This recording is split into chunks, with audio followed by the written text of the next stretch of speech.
नमस्कार, बहुत स्वागत है आपका देश न्यूज में और मैं हूं आपके साथ मनीष कुमार। आप देख रहे हैं हमारा खास कार्यक्रम पंचायत के आज के खास कार्यक्रम में हम छत्तीसगढ़ की बात करेंगे, जहां एक ऐसा स्कूल है गांव का जो पानी से टपक रहा है और इस स्कूल में पढ़ने वाले बच्चे, उनकी जान हमेशा सांसत में रहती है क्योंकि हमेशा ही छत के गिरने का भी डर बना रहता है क्योंकि लगातार छत से पानी टपक रहा है। ऐसे में अंदेशा ये भी हो सकता है कि शायद छत ही ना टूट जाए।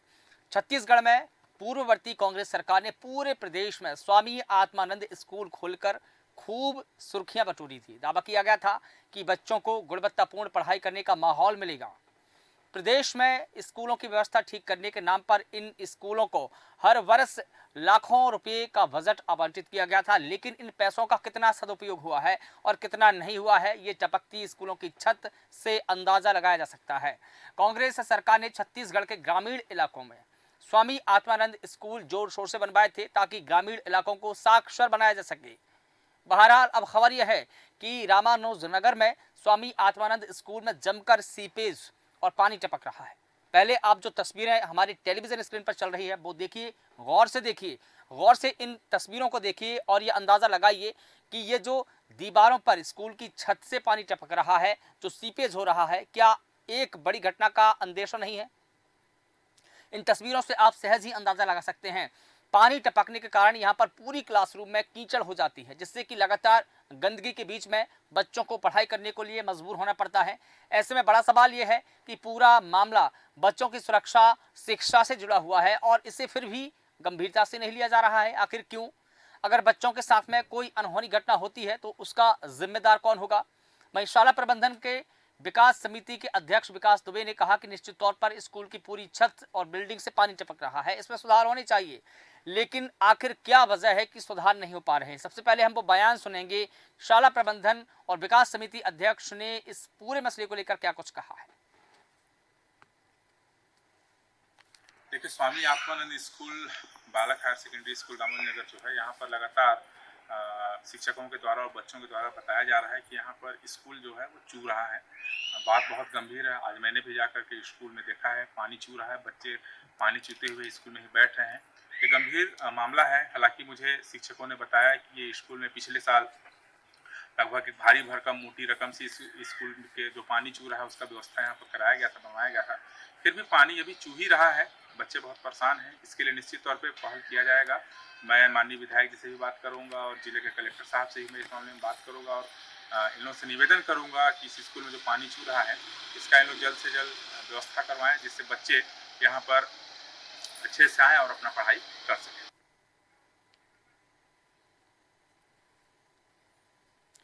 तो आपने बयान सुना किस प्रकार से स्कूलों की मरम्मत के लिए यहाँ पर बयानबाजी की जा रही है, दावा किया जा रहा है, वादा किया जा रहा है, लेकिन आप अंदाजा लगाइए कि अगर यहाँ पर कोई बड़ी अनहोनी घटना होती है तो इसका जिम्मेदार कौन होगा? ये बड़ा सवाल है क्योंकि ग्रामीण इलाकों में असुविधाओं का अंबार है।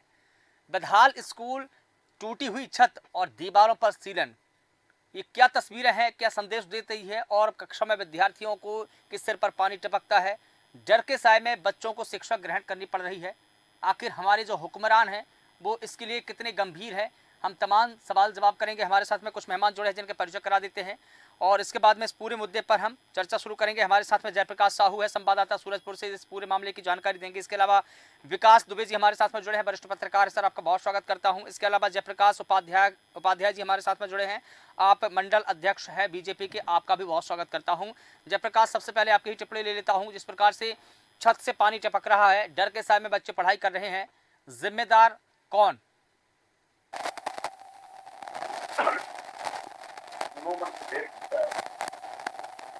जयप्रकाश, आप मुझे सुन पा रहे हैं? लगता है जयप्रकाश से संपर्क नहीं बन पा रहा है। जयप्रकाश, आप मेरी आवाज सुन पा रहे हैं? जी, आवाज नहीं आ रहा है। मेरी आवाज आप सुन पा रहे हैं जयप्रकाश जी? ठीक है। जयप्रकाश उपाध्याय जी, आप सुन पा रहे हैं मेरी आवाज को? जयप्रकाश उपाध्याय जी, आप मेरी आवाज को सुन पा रहे हैं? हाँ, सुन पा रहा हूँ। बिल्कुल। देखिए, जिस प्रकार से ये मामला आया है जहां पर स्कूल की छत से पानी टपक रहा है, बच्चे डर के साए में पढ़ाई करने को मजबूर हैं, बच्चों के सिर पर पानी टपकता है, कापी किताबें उनकी गीली हो जाती है, बच्चे भी गीले हो जाते हैं और पूरा जो स्कूल का माहौल है वो कीचड़ में तब्दील हो जाता है। ये इतनी बड़ी लापरवाही आखिर क्यों क्यों बच्चों की तकलीफों को आखिर हम नहीं समझ पा रहे हैं। अभी स्कूलों में मरम्मत का कार्य पिछली सरकार में कराया गया था, जी। क्योंकि मरम्मत का कार्य सही दृष्टि से नहीं हो पाया। अभी संज्ञान में हम लोगों के भी आया है, कई स्कूलों में एक ही स्कूल की मामला नहीं है, कई स्कूलों के छत से पानी टपक रहा है। अभी हम लोग दौरे पे जाने वाले हैं, विधानसभा सत्र के चलते नहीं जा पाए हैं। ये प्रशासनिक अधिकारी जो बैठे हुए हैं शिक्षा विभाग के, इन्हें स्कूल की दौरा करके जानकारी संबंधित सरकार को और कलेक्टर को देना चाहिए था, क्योंकि आज तक किसी ने ऐसा कोई पहल किया नहीं है। और मरम्मत कार्य में पिछली सरकार में भ्रष्टाचार जो किया गया है, रामानुजनगर का आत्मानंद स्कूल हो या भुवनेश्वरपुर का हो, सारे स्कूलों के छत में से पानी टपक रहा है। अभी इस संबंध में कलेक्टर से बात हुई है, विधायक जी भी पत्र लिखे हैं, निश्चित तौर पर इसे अभी मरम्मत कराई जाएगी। ठीक है, देखिए जयप्रकाश जी, इसकी मरम्मत तो हो जाएगी, लेकिन स्थायी समाधान क्या है? स्थायी समाधान में अभी तो वर्तमान में बिल्डिंगें बनाना पड़ेंगे। जितने बिल्डिंग जर्जर है, जिन बिल्डिंग अभी पानी टपक रहा है, इन सभी को तोड़ करके नया बिल्डिंग बनाना पड़ेगा। बिल्कुल ठीक है, लेकिन जो बिल्डिंग बनाई गई है रामानुजनगर के जो स्वामी आत्मानंद स्कूल का जो मामला है, जो बिल्डिंग बनाई गई है, क्या वो बिल्डिंग मानक के अनुरूप नहीं बनी है? क्या जो बिल्डिंग बनाई जानी चाहिए थी, जिस प्रकार से उसकी बनावट होती, बुनावट होती, क्या वो नहीं हो पाई है?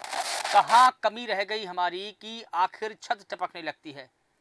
कमी यहाँ पे होती है कि जो बिल्डिंगें स्वीकृत होती है, उस बिल्डिंगों पे ये लोग 25%, 30%, 40% कमीशन में बिलों पे ले लेते हैं, बिलों पे, और बिलों पे लेने के कारण घटिया काम करते हैं, और घटिया काम होने के कारण बिल्डिंगें सब टपकती हैं।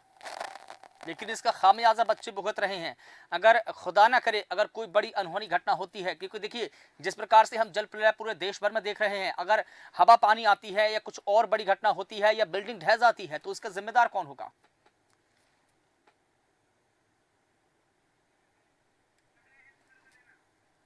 जयप्रकाश जी, लगता है जयप्रकाश जी से संपर्क नहीं बन पा रहा है। विकास दुबे जी, आप मेरी बात सुन पा रहे हैं? विकास जी, देखिए जिस प्रकार से हम जिस स्कूल की बात कर रहे हैं, ये रामानुजनगर के स्वामी आत्मानंद स्कूल का ये पूरा मामला है, जहां पर स्कूल में पानी टपक रहा है। ग्रामीण परेशान है। ग्रामीणों ने कई दफा शासन प्रशासन से गुहार लगाई है, उन्होंने मांग भी की है कि इसको दूर की जाए इस समस्या की, क्योंकि बच्चों की पढ़ाई प्रभावित हो रही है, बाधित हो रही है, बच्चे बैठ नहीं पा रहे हैं। देखिए तस्वीर आप भी देख पा रहे होंगे टेलीविजन स्क्रीन पर कि बच्चे खड़े होकर पढ़ाई करने को मजबूर है। पूरी क्लासरूम वहाँ पर कीचड़ में तब्दील हो जाती है। ऐसे में हमारे बच्चे कैसे आगे बढ़ेंगे, कैसे पढ़ेंगे?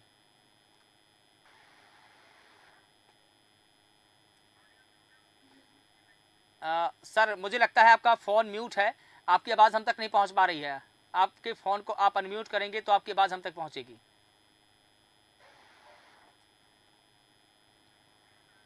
विकास जी,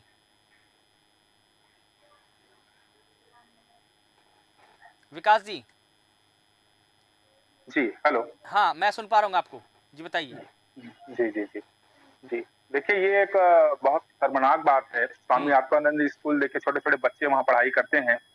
ऐसे में इस स्कूल को और किसी का ध्यान अभी तक नहीं गया। पानी लगातार वहाँ पे चू रहा है। देखिए हम लोग कई बार जाते हैं उस स्कूल में, बच्चे लोग आ जाते हैं सामने कि सर बताइए हम लोग कैसे इस स्कूल में बैठे हैं, पूरा पानी चू रहा है, हमारा कपड़ा खराब हो जा रहा है। यह एक विडंबना है। इसको प्रशासन को, सरकार को बड़ी गंभीरता से देखना चाहिए। निश्चित तौर पे ये एक बड़ा मामला है और इस पे तो प्रशासन को तत्काल संज्ञान लेकर के स्कूल में फिलहाल पानी चू रहा है, उसको पानी चूना बंद हो जाए, इस पे ध्यान देना चाहिए। लेकिन ठीक है, लेकिन ये अगर हम कर भी दें, इसके मरम्मत भी करने की अगर हम बात कर रहे हैं, अगर मरम्मत हो भी जाती है तो ये स्थायी समाधान थोड़ी ना है। फिर कभी बारिश आएगी, फिर पानी चुएगा। देखिए ये तो आप सही बोल रहे हैं। हालांकि मैं आपको बता दूं कि स्वामी आत्मानंद स्कूल पूर्ववर्ती सरकार की योजना थी, अभी भी अच्छे से संचालित हो रहा है। भाजपा सरकार भी इसको अच्छे से चला रही है। पूर्व में ही सरकार ने यहीं पर इसी ग्राउंड में, इस स्कूल ग्राउंड के अंदर में ही एक बड़ा बिल्डिंग स्वामी आत्मानंद के नाम पे स्वीकृत किया है सरकार ने, और उसका काम भी लगभग हो जा रहा है। तो आने वाले समय में ऐसा लगता है कि साल 2 साल के अंदर में वो बिल्डिंग तैयार हो जाएगा, नया बिल्डिंग तैयार हो जाएगा तो सारे बच्चे वहां शिफ्ट हो जाएंगे, तो ये व्यवस्था थोड़ा सुधार हो सकता है वहां पर का। बहरहाल फिलहाल तो अभी मामला वहां पर का गंभीर है। बिल्कुल गंभीर इसलिए भी है क्योंकि अगर छत गिर जाती है हम्म। या कुछ और बड़ी घटना होती है तो छोटे छोटे बच्चे हैं, इसकी जिम्मेदारी किसकी होगी, कौन जवाबदेही होगा? देखिए निश्चित तौर पे इसका जिम्मेदार तो प्रशासन ही होगा। हालांकि आपको बता दूं कि जिले के जो कलेक्टर रोहित व्यास सर है इस मामले में देखिए बहुत संवेदनशील हैं।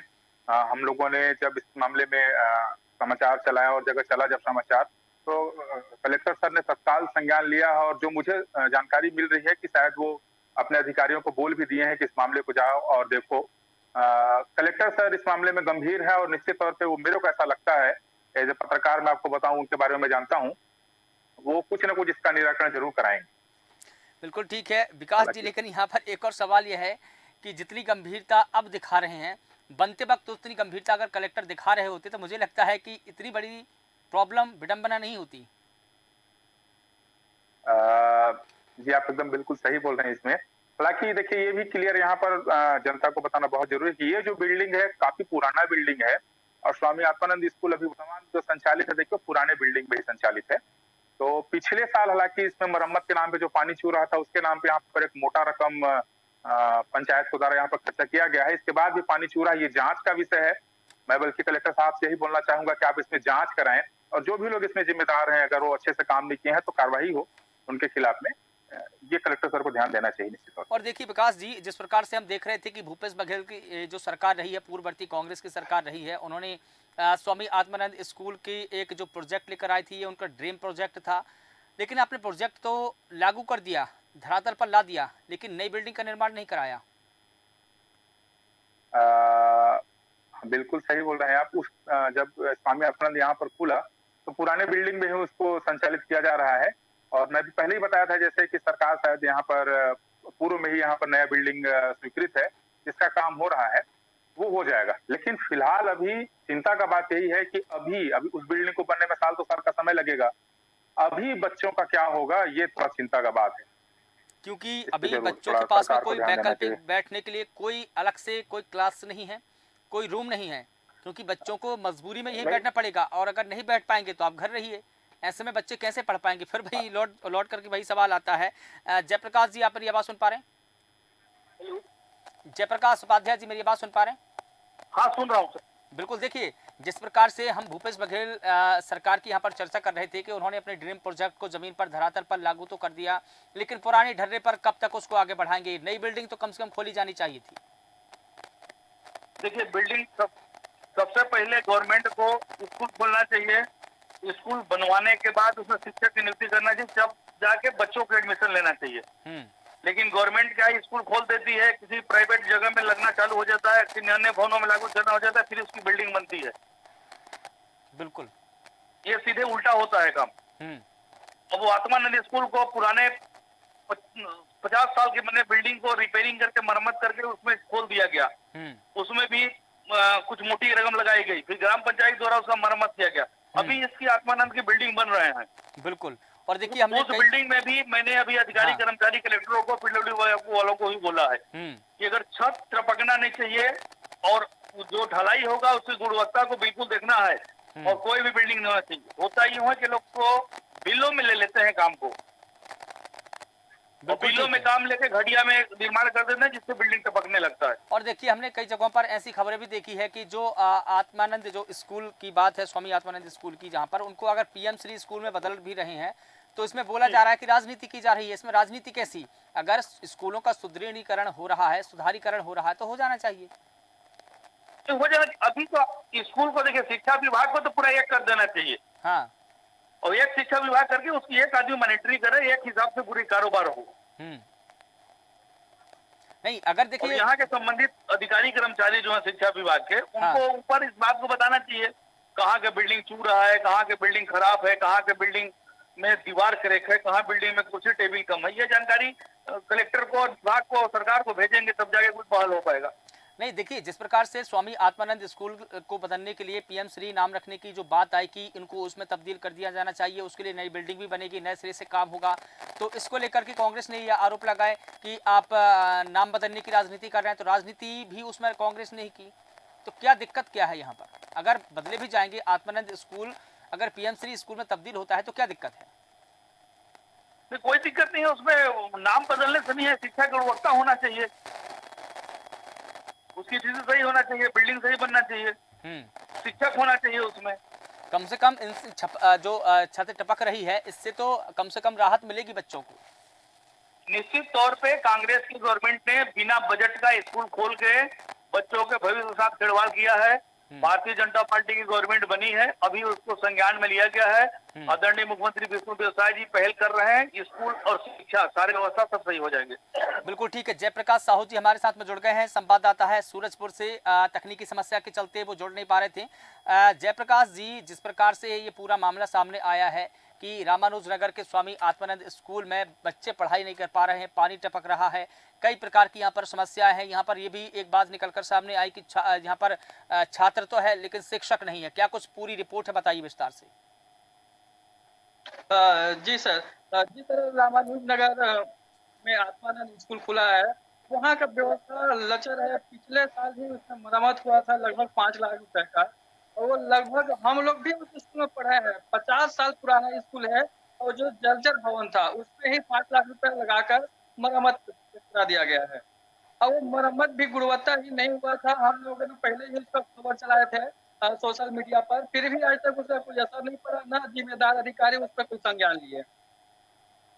जी, अब हमने इस संबंध में कलेक्टर साहब से ही बात किया, तो कलेक्टर मैं आज नहीं पूछ पाऊंगा क्योंकि आज संडे है। संडे के दिन क्या कलेक्टर साहब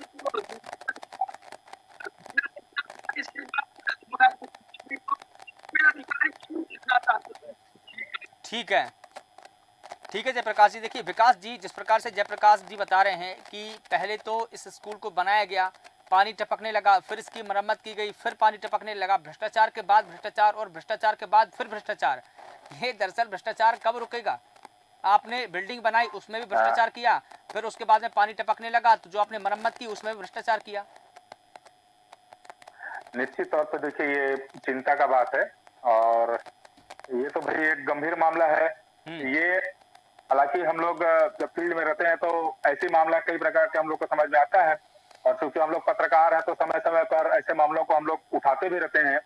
और इसमें निश्चित तौर पे सरकार को बहुत गंभीरता से देखना चाहिए और जांच भी इसमें कराना चाहिए।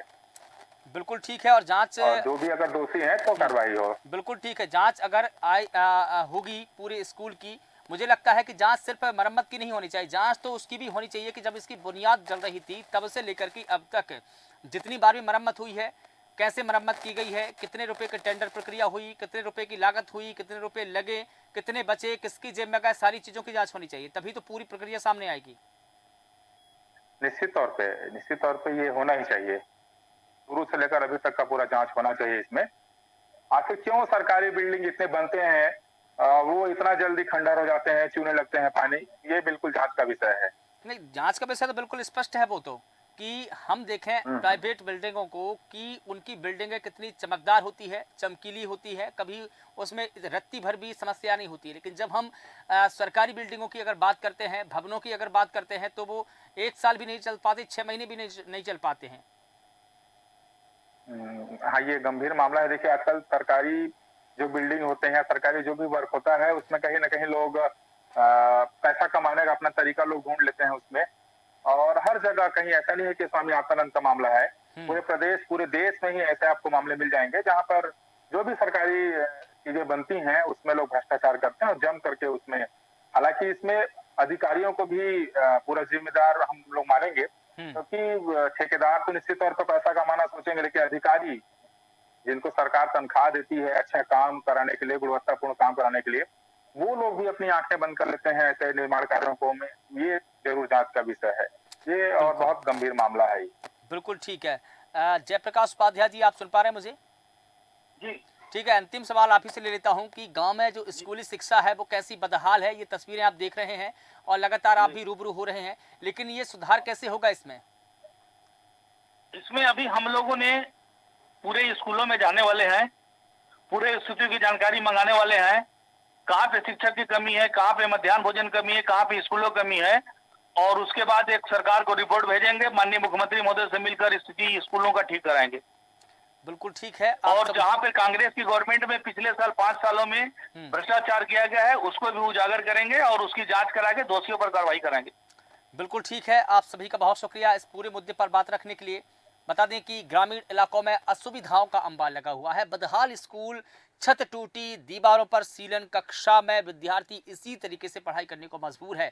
बच्चों के सिर पर पानी टपक रहा है। ये तस्वीरें आप देख रहे थे रामानुजनगर से, जहां पर लगातार स्कूलों की बदहाली की तस्वीरें सामने आती रहती है। लेकिन सवाल यही है कि जो जिम्मेदार है वो आखिर क्यों इस बदहाली को ठीक नहीं करते हैं, कार्रवाई नहीं करते हैं। फिलहाल देश न्यूज के खास कार्यक्रम में बस इतना ही। देश और दुनिया की तमाम बड़ी खबरों के लिए आप लगातार बने रहिए देश न्यूज के साथ। नमस्कार।